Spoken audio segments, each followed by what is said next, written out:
YouTube, this is actually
so you want to go ahead and turn this on.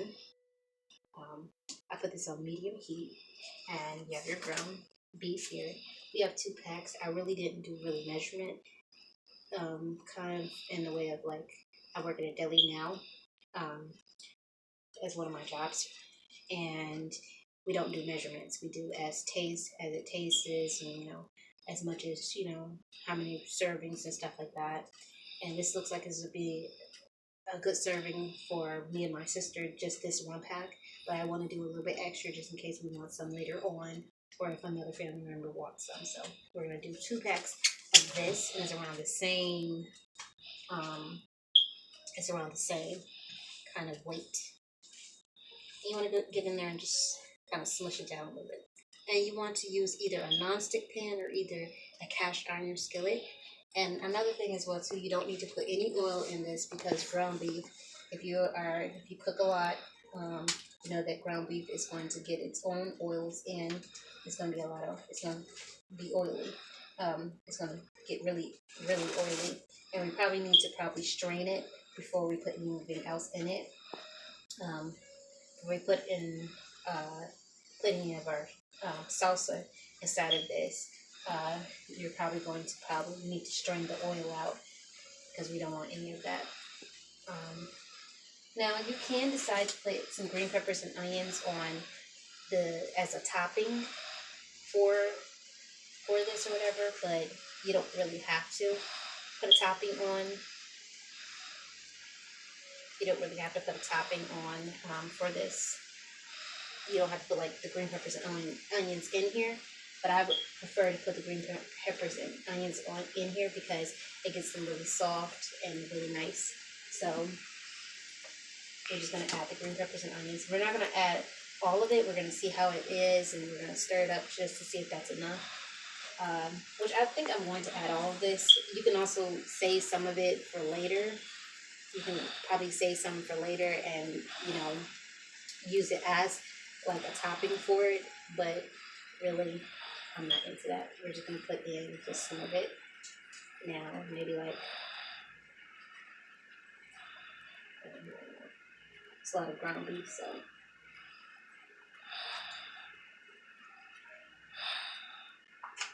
Got a lot of green onions now.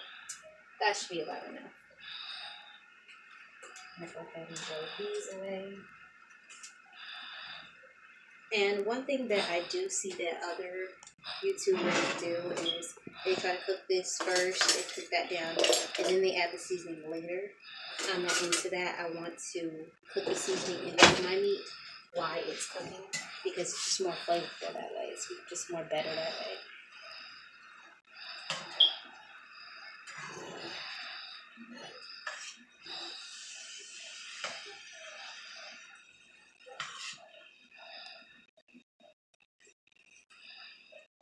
That is so good. I'm gonna put it on a little bit higher heat. And remember, it might look like a lot right now, but as soon as this goes down and browns up, the meat is going to shrivel. It's kind of fluffy right now because it's uncooked. As soon as it, all the oil gets loosens out of it, it's going to really, really cook down very low. And right now we can add our seasoning. We have our accent salt we put inside of here. It's very flavorful. We put it inside. And you want to just be generous about that. No really measurements on that. You could do seasoning salt.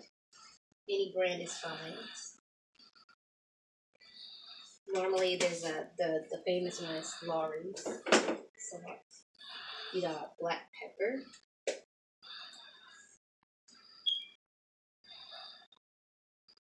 And if you feel like you need a little bit more seasoning in there, just for your taste, go ahead, Mike. Go ahead and do it. It's always good. And one thing that I see people use, if you're going to use garlic in your dishes and you're already using a lot of salt, do not use garlic salt. Use garlic powder. It's better. It's less salty. So go ahead and put this in there.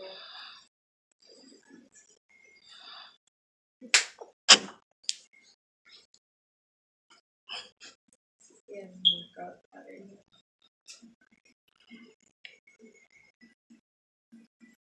Really that really much.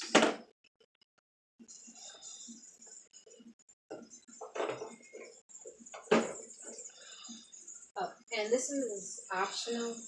It's really optional. You don't really have to put it in there, but this is something that's really good too. It's chili pepper, crushed chili red peppers. It is so flavorful. We're just gonna put just a little bit of this, not a lot of it, because we don't want it too spicy. Just a little bit of this. So you want to put in like in the palm of your hand to kind of estimate how much you want to put in there. About that I'm going to put in there. It's a lot of hamburger meat, and that's not too much for it being a lot of hamburger meat. So it's gonna give it a little kick, but not a lot of it. Trying to see if I had any more garlic powder in here. Absolutely, garlic powder. Let's go.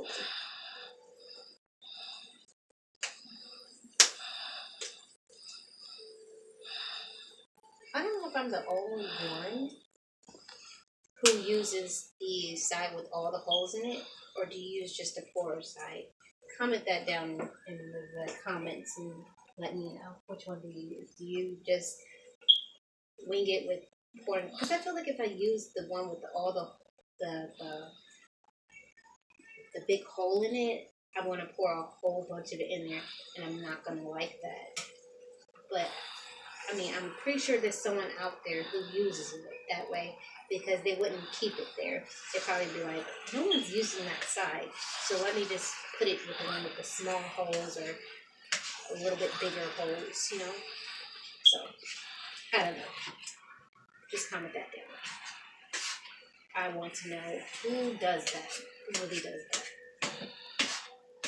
But as you can see, this is getting browned already. And as you can also see, that all that hamburger meat that we did have, it looks a little bit less. It looks like it's getting its puffiness is now coming out of it, and it's not that much as what we saw before.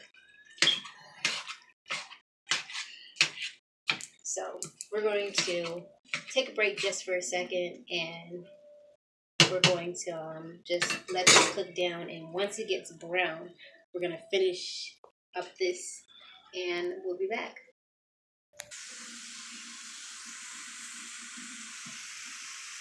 Okay, we're back. We did wait until it was turning brown like this. We can't really give you an estimate how long it's going to be or whatever, especially if your things on medium, on high heat or whatever. We did have it on high heat for a while, and then we switched it to medium after we drained the oil out, because with the oil being in it, the hamburger meat wasn't really cooking like it was supposed to, but this is touching the black skillet, so it's now cooking it's properly cooked now. So this is basically basically done. We're just waiting for the green peppers and the onions to kind of like blend in with the ground beef a little bit more, and you want the green peppers to soften just a little bit more than what they're softened now. They're still a little bit, have a little crunch to them still. So we're just waiting for that.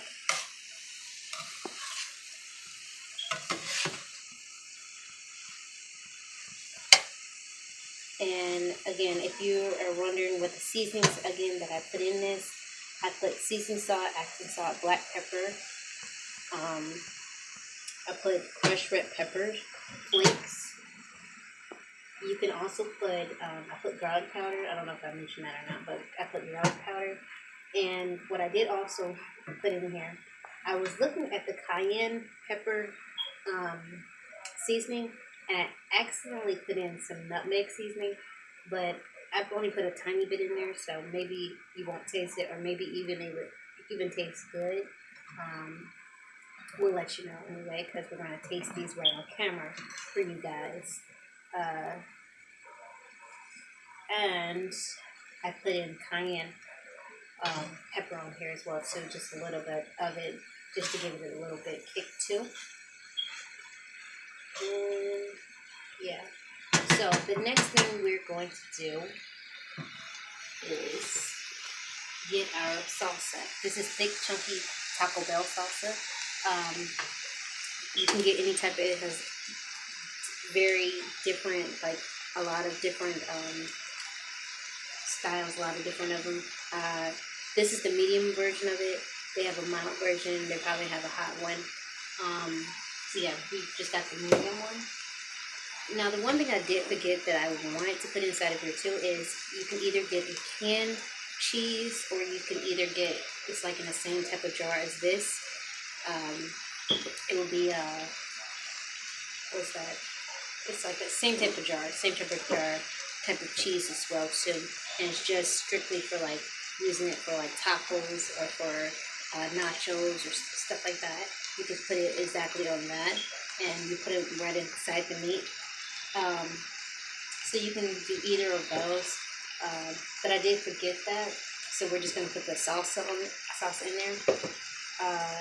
Now, you don't have to use the whole amount of the salsa. You just want to use a little bit of it, not a lot of it. See if I'm strong enough to open this. Now I'm struggling. No, I got it eventually. That's muscles, you guys. I'm just joking. So yeah, this is like kind of, it's chunky. This is the chunky version of it. Now, let me just say this though. We got these hard taco shells. It comes 12 in a pack. There are so many different ones of these. There were like some that were 10 in a pack. There were some that had like soft tacos and hard tacos. Then they had a Taco Bell one, but I had never tried the hard tacos, just the regular kind of it. And I want to try these before I tried the Taco Bell ones. So maybe if I like these, I'm gonna probably try something different and try to go for the Taco Bell ones. So yeah. Now it does, and it says this is the hard taco kits, and it just have 12 taco shells, a melt taco sauce, and seasoning mix. Add meat and toppings. So I'm pretty sure it has the seasoning pack for the taco meat, but I don't like using the seasoning pack. I don't really like using that. That's probably it right here. I don't use that. I use my own seasoning. And I wouldn't advise you to use your seasoning and that seasoning, because that's very saucy. It's very, very saucy. So this is what it comes in. It's pretty small too. So probably quite a few of these in there. And this is definitely the sauce. You can tell that. Anyway, let's check on our meat.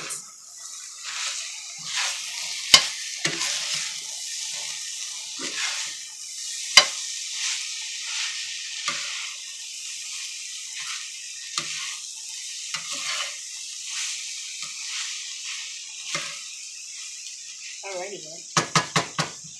That tastes good. Go ahead and put that off to the side. We're gonna go ahead and add our salsa in here. Do a few scoops. See where we're at. See if that's enough. You don't want to put a lot of different scoops in there, but just enough. We'll put like, if we put maybe half the can, and see if that's how much you want in there. Especially when you put in the cheese, do you want more cheese than salsa? Do you want more salsa than cheese? Because we are going to put in shredded cheese. So do you want more like salsa, or do you want this just to be salsa and meat and no cheese? Just cheese, shredded cheese afterwards. It's really up to you. And always when you cook something, you always got to realize that it's probably more than likely after you cook it and let it sit, especially into a cold freezer, it's going to lose some moisture. It's going to. Anytime you make anything, you can make spaghetti. It might be very saucy and very good the first day, but eventually the next day you're probably going to have to add a little bit of water to reconstitute the moisture inside of it and to create the sauce. So, yep. So if you want to just add a little bit more sauce just in case, or at least leave a little salsa left so you can add it for the next day or the next time you use it.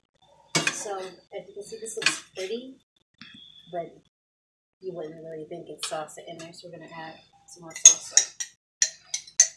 We're just going to use this whole jar because I want some sauce in my meats.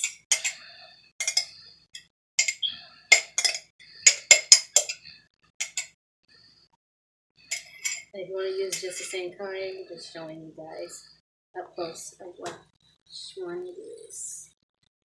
Yep. Alright. Just gonna mix that in.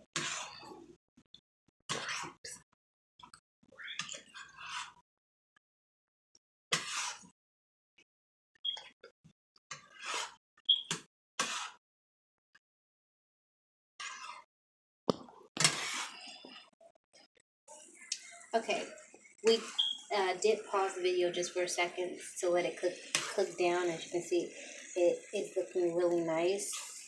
Looking really, really nice. It's really delicious to me. But I just want to mention to you guys now, considering that a grocery store is different from a market. A market is like it markets off everything. A grocery store is just specifically for groceries, basically. Not even trying to get really into it, but I work at a market where we distribute a lot of different things. So the prices of the things that I paid for today are a little bit higher than what probably a grocery store would offer.